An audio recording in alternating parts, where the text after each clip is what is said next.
Hello. Good evening everyone. ఈరోజు నేను జొన్న రొట్టె చేస్తున్నాను.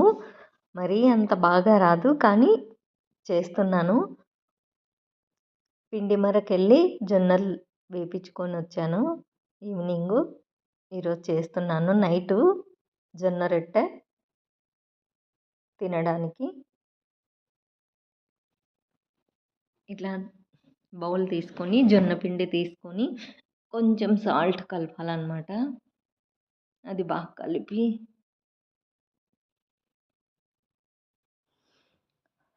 సాల్టు పిండి బాగా కలిపేసి ఇప్పుడు వాటర్ వేయాలి.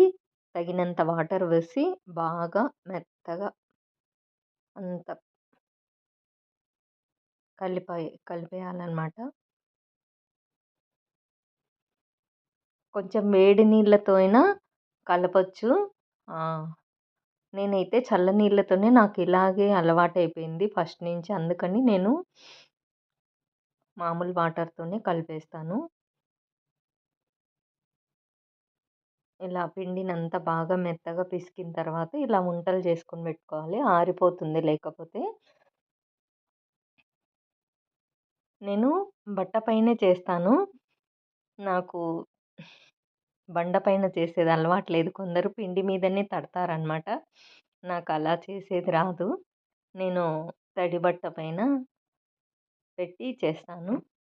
ఇలా నీళ్ళల్లో ముంచి తీసిన తడి బట్టను బాగా పిండి దానిపైన ఇలా ఈ పిండి ఉంట తీసుకొని ఇలా తట్టాలన్నమాట. బాగా పల్చగా బాగా తట్టాలి. నాకు చూసారా పల్చగా ఇలా తట్టాను. ఇప్పుడు దీన్ని తీసుకెళ్ళి పెన్నం మీద వేయాలి. ఇక్కడ స్టవ్ వెలిగించి పెట్టాను. ఆల్రెడీ వేడైంది. పొగ వస్తుంది చూడండి. ఇప్పుడు దాని మీద ఈ మనం రొట్టెను వేసి కాల్చాలి.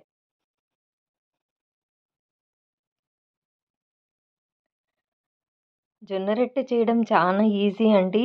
హెల్తీ కూడా బాగా. రాయలసీమ స్పెషల్ అన్నమాట ఈ జొన్న రొట్టె.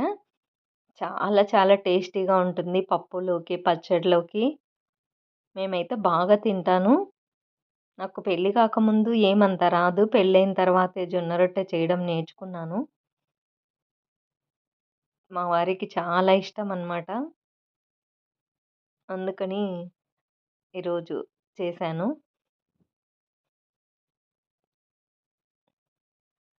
చూసారు కదా! ఎంతో ఈజీ జొన్న రొట్టె చేయడం.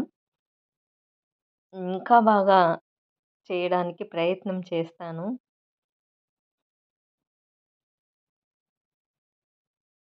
బాగా కాలిన తర్వాత పొంగుతుందన్నమాట పైకి. ఒక తడి బట్టతో మనం పెన్నం పైన వేసిన తర్వాత ఒక చిన్న తడి బట్ట తీసుకొని అలా అంత తడి పట్టిస్తే బాగా పొంగుతుందన్నమాట. చూడండి పొంగింది చూడండి. అలా పొంగితే పొర వస్తే బాగా కాలుతుంది. మా ఇంట్లో కరకరలాడేలాగా తినాలంటారు. గట్టిగా కావాలంటారనమాట. మెత్తగా అంత ఇష్టపడరు. అందుకని నేను కొంచెం ఎక్కువ సేపే కాలుస్తాను రొట్టెను. మెత్తగా కాకుండా స్టిఫ్‌గా అయ్యేటట్లు కాలుస్తాననమాట. చూడండి గట్టిగా వచ్చింది. పలపల అంటోంది.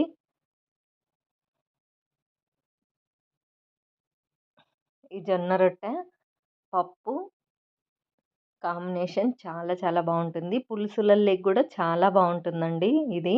ఏమైనా కర్రీ చేసినా గానీ. ఇప్పుడు నేను టమోటా పప్పు చేశాను. టమోటా పప్పు, జొన్న రొట్టె, చుక్కకూర, పచ్చడి అనమాట.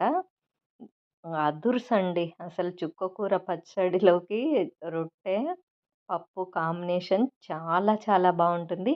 ఆల్రెడీ చుక్కకూర పచ్చడి చేసి పెట్టాను నేను యూట్యూబ్‌లో. చూడండి. చూడాలనుకుంటే ఒకసారి. పప్పు గూడా పెట్టాను నేను. 2 గూడా యూట్యూబ్‌లో చేసి పెట్టాను. థ్యాంక్ యూ సో మచ్ అండి వీడియో చూసినందుకు. మీకు నచ్చితే లైక్ చేయండి, షేర్ చేయండి, కామెంట్ కూడా పెట్టండి. సబ్స్క్రైబ్ చేయకుంటే సబ్స్క్రైబ్ చేయండి. తింటున్నాను. జొన్న రొట్టె, పప్పు, కూర. ఇంట్లో నేను, మా వారే ఇద్దరమే ఉన్నాము. జొన్న రొట్టె 3 రొట్టెలు చేశాను ఈరోజు. చూడండి పొరలు పొరలు ఎలా వచ్చిందో. చాలా చాలా టేస్టీగా ఉంటుందండి అసలు. మంచి బలం అన్నమాట. రాయలసీమ స్పెషల్ అండి ఈ జొన్న రొట్టె. చాలా టేస్టీగా ఉంటుంది. అలవాటు పడినారంటే వదలరు. 3 రొట్టెలు చేశాను. Thank you.